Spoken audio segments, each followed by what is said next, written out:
ನಮಸ್ಕಾರ ಸ್ನೇಹಿತರೆ, welcome back to my channel. ನಾನಿವತ್ತು ಕೆಲವೊಂದು ಯೂಸ್ಫುಲ್ ಆದಂಥ ಟಿಪ್ಸ್ಗಳ ಬಗ್ಗೆ ನಿಮಗೆ ತಿಳಿಸ್ಕೊಡ್ತಾ ಇದ್ದೀನಿ.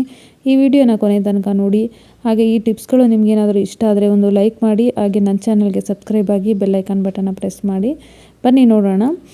ನೋಡಿ, ನಾನೊಂದು ಸ್ಟಿಕ್ಕರ್ ಪ್ಯಾಕನ್ನು ತೆಗೆದುಕೊಂಡಿದ್ದೀನಿ. ಏನಕ್ಕಪ್ಪ ಅಂತ ಅಂದರೆ, ನಾವು ಫಂಕ್ಷನ್ಗಳಿಗಾಗ್ಬೋದು ಅಥವಾ ಹೊರಗಡೆ ಹೋದಾಗಲಾಗ್ಬೋದು, ನಾವು ಹಾಕ್ಕೊಂಡಿರುವಂಥ ಸ್ಟಿಕ್ಕರು ಕೆಲವೊಂದು ಸಾರಿ ಬೆವರಿಗೆ ಅಥವಾ ಬಿದ್ದೋಗ್ಬೋದು, ಅಥವಾ ನಾವೇನಾದರೂ ಕೈ ಆಡಿಸಿದಾಗ ಹಣೆಯಲ್ಲಿ ಇರುವಂತಹ ಈ ಸ್ಟಿಕ್ಕರ್ ಏನಿದೆ ಬಿದ್ದೋಗುತ್ತೆ.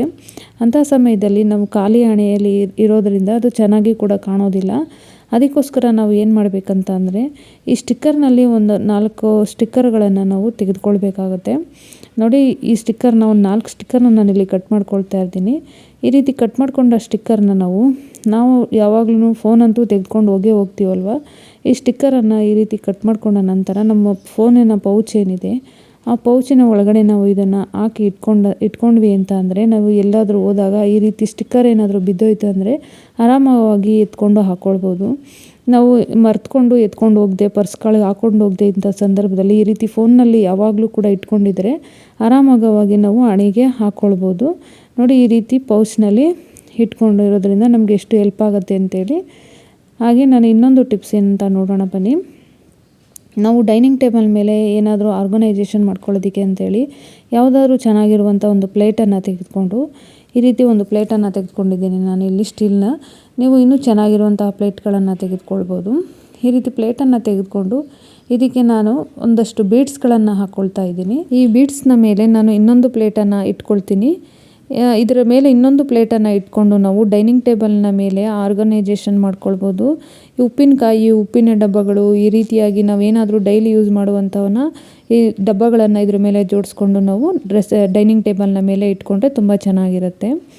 ಹಾಗೆ ಸ್ಕೂಲಿಗೆ ಹೋಗುವಂಥ ಮಕ್ಕಳುಗಳ ಟೇಪ್ಗಳು ಏನಿದೆ, ಹೆಣ್ಮಕ್ಳುಗಳು ಹಾಕ್ಕೊಳ್ಳುವಂಥ ಜಡೆಗೆ ಈ ಟೇಪ್ಗಳು, ನಾವು ಒಂದು ಸರಿ ಜಡೆಗೆ ಹಾಕಿದ ನಂತರ ಈ ರೀತಿಯಾಗಿ ಉಂಡೆಗಳ ಥರ ಆಗಿಬಿಟ್ಟಿರುತ್ತೆ. ಇದನ್ನು ನೀಟಾಗಿ ಯಾವ ರೀತಿಯಾಗಿ ಸೆಟ್ ಮಾಡ್ಕೊಳ್ಳೋದು ಅಂದರೆ, ಐರನ್ ಮಾಡುವ ಬದಲಾಗಿ ಈ ರೀತಿಯಾಗಿ ನಾವು ಇದನ್ನು ಟೇಪ್ಗಳನ್ನು ಫೋಲ್ಡ್ ಮಾಡ್ಕೊಳ್ಳೋದ್ರಿಂದ ಟೇಪು ಮತ್ತು ನೀಟಾಗಿ ಚೆನ್ನಾಗಿ ಕಾಣಿಸುತ್ತೆ. ಕುಚ್ಚುಗಳು ಹಾಕೋದಕ್ಕೂ ಕೂಡ ತುಂಬ ಈಸಿಯಾಗಿ ಇರುತ್ತೆ.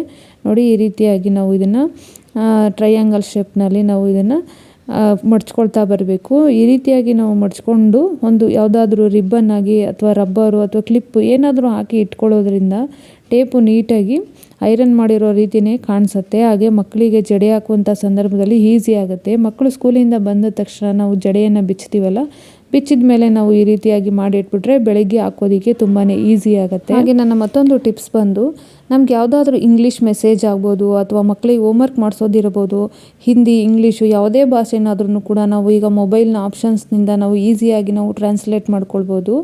ನಾವು ಈ ಗೂಗಲ್ನಲ್ಲಿ ಇರುವಂಥ ಒಂದು ಆಪ್ಷನ್ನ ಬಳಕೆ ಮಾಡಿಕೊಂಡು ಈಸಿಯಾಗಿ ನಾವು ಕನ್ನಡದಿಂದ ಇಂಗ್ಲೀಷು, ಇಂಗ್ಲೀಷಿಂದ ಹಿಂದಿ ಯಾವುದಾದ್ರೂ ಯೂಸ್ ಮಾಡ್ಕೋಬೋದು. ನಾವು ಈ ಗೂಗಲನ್ನು ಓಪನ್ ಮಾಡ್ಕೊಂಡ ನಂತರ ಈ ಸರ್ಚ್ ಬಟನ್ ಹತ್ರ ಕಾಣಿಸ್ತಾ ಇರುವ ಕ್ಯಾಮ್ರಾವನ್ನು ಓಪನ್ ಮಾಡಿಕೊಂಡ್ರೆ ಈ ರೀತಿಯಾಗಿ ಓಪನ್ ಆಗುತ್ತೆ. ಇಲ್ಲಿ ಕೆಳಗಡೆ ಇರುವಂತಹ ಗ್ಯಾಲರಿನಲ್ಲಾದರೂ ಫೋಟೋ ಇದ್ದರೆ ತೆಗೆದು ಸರ್ಚ್ನ ಮಾಡ್ಕೊಳ್ಬೋದು. ಇಲ್ಲಾಂದರೆ ಡೈರೆಕ್ಟಾಗಿ ಕ್ಯಾಮ್ರಾ ಮೇಲೆ ಪ್ರೆಸ್ ಮಾಡಿದ್ರೆ ಇದು ಕ್ಯಾಮ್ರಾ ಓಪನ್ ಆಗುತ್ತೆ. ಈ ರೀತಿ ಕ್ಯಾಮ್ರಾ ಓಪನ್ ಆದಾಗ ನಾವು ಡೈರೆಕ್ಟಾಗಿ ಮಕ್ಕಳ ಬುಕ್ಕಲ್ಲಿ ಏನಾದರೂ ನಮಗೆ ಗೊತ್ತಾಗ್ತಾ ಇದ್ರಂಥ ಸಂದರ್ಭದಲ್ಲಿ ಕನ್ನಡ, ಇಂಗ್ಲೀಷು, ಹಿಂದಿ ಯಾವುದನ್ನಾದ್ರೂ ಅಷ್ಟೇ ಈ ರೀತಿಯಾಗಿ ನಾವು ಫೋಟೋವನ್ನು ಕ್ಲಿಕ್ ಮಾಡಿಕೊಂಡು ಇಲ್ಲಿ ಕೆಳಗಡೆ ಕಾಣಿಸ್ತಾ ಇರುವಂಥ ಟ್ರಾನ್ಸ್ಲೇಟ್ ಅಂತ ಏನಿದೆ ಅದ್ರ ಮೇಲೆ ಪ್ರೆಸ್ ಮಾಡಿದ್ರೆ ಗೊತ್ತಾಗುತ್ತೆ. ಅದಕ್ಕಿಂತ ಮುಂಚೆ ನಾವು ಇಲ್ಲೇನಾದರೂ ಮೊಬೈಲ್ನಲ್ಲಿ ಸೆಟ್ಟಿಂಗ್ ಕೂರಿಸ್ಕೊಂಡಿಲ್ಲ ಅಂದರೆ ಇಲ್ಲಿ ಇಂಗ್ಲೀಷ್ ಅನ್ನೋ ಕಡೆ ನಾವು ಯಾವ ಭಾಷೆಗೆ ನಾವು ಟ್ರಾನ್ಸ್ಲೇಟ್ ಮಾಡಬೇಕು ಅನ್ನೋದನ್ನು ನಾವು ಇಲ್ಲಿ ಸೆಟ್ಟಿಂಗನ್ನು ಮಾಡ್ಕೊಳ್ಬೇಕಾಗುತ್ತೆ. ಇಲ್ಲಿ ನೋಡ್ತಾ ಇರ್ಬೋದು, ನಾನಿಲ್ಲಿ ಕನ್ನಡಕ್ಕೆ ಸೆಟ್ಟಿಂಗ್ ಮಾಡ್ಕೊಂಡಿದ್ದೀನಿ.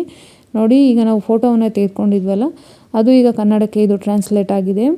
ನೀವು ಫೋಟೋವನ್ನು ತೆಗೆದುಕೊಳ್ದೇನೆ ಡೈರೆಕ್ಟಾಗಾದ್ರೂ ಕ್ಯಾಮ್ರಾವನ್ನು ಇಟ್ಟು ಟ್ರಾನ್ಸ್ಲೇಟ್ ಮಾಡಿ ನೋಡ್ಕೊಳ್ಬೋದು. ಹಿಂದಿನಾದ್ರೂ ಕೂಡ ನೋಡ್ಕೋಬೋದು. ಮಕ್ಕಳಿಗೆ ಕೆಲವೊಂದು ಸಾರಿ ಹೋಮ್ವರ್ಕನ್ನು ಬರೆಸ್ಬೇಕಾಗುತ್ತೆ. ಈಗ ಕನ್ನಡ, ಇಂಗ್ಲೀಷ್ದು ಯಾವುದಾದ್ರೂ ಒಂದು ಏನಾದರೂ ಬರೆಸ್ಬೇಕು ಅನ್ನೋ ಸಂದರ್ಭದಲ್ಲೂ ನೋಡಿ, ಕನ್ನಡದಲ್ಲಿ ಇಲ್ಲಿ ಕಲಾಂರವರ ಬಗ್ಗೆ ಬರೆದಿದ್ದಾರೆ. ಇದನ್ನು ನಾವು ಇಂಗ್ಲೀಷ್ಗೆ ಟ್ರಾನ್ಸ್ಲೇಟ್ ಮಾಡಿಕೊಂಡು ಮಕ್ಕಳಿಗೆ ಇದನ್ನು ನಾವು ಬರೆದು ಸ್ಕೂಲಿಗೆ ಕಳಿಸ್ಬೋದು. ಈ ರೀತಿಯಾಗಿ ಸ್ಕೂಲನ್ನಾದರೂ ಮಾಡ್ಕೋಬೋದು, ಸ್ಕೂಲ್ ಕೆಲಸಗಳಾದರೂ ಮಾಡಿಸ್ಕೋಬೋದು. ಅಥವಾ ನಮಗೇನಾದರೂ ಇಂಗ್ಲೀಷ್ನಲ್ಲಿ ಮೆಸೇಜ್ ಬಂದಂಥ ಸಂದರ್ಭದಲ್ಲಿ ನಮಗೆ ಅರ್ಥ ಆಗದೇ ಇರುವಂಥ ಸಂದರ್ಭದಲ್ಲಿ ಈ ರೀತಿಯಾಗಿ ಮಾಡ್ಕೊಳ್ಬೋದು. ಅಥವಾ ಹೊರಗಡೆ ಹೋದಾಗ ನಮಗೇನಾದರೂ ಮಾತಾಡೋದಕ್ಕೆ ಬರಲ್ಲ ಅನ್ನೋದಕ್ಕೂ ಕೂಡ ನಾವು ಈ ರೀತಿಯಾಗಿ ಬಳಸ್ಕೊಳ್ಬೋದು. ಈ ಟಿಪ್ಸ್ಗಳು ನಿಮಗೆ ಯೂಸ್ ಆಗಿದೆ ಅಂತೇಳಿ ಭಾವಿಸ್ತಾ ಇದ್ದೀನಿ.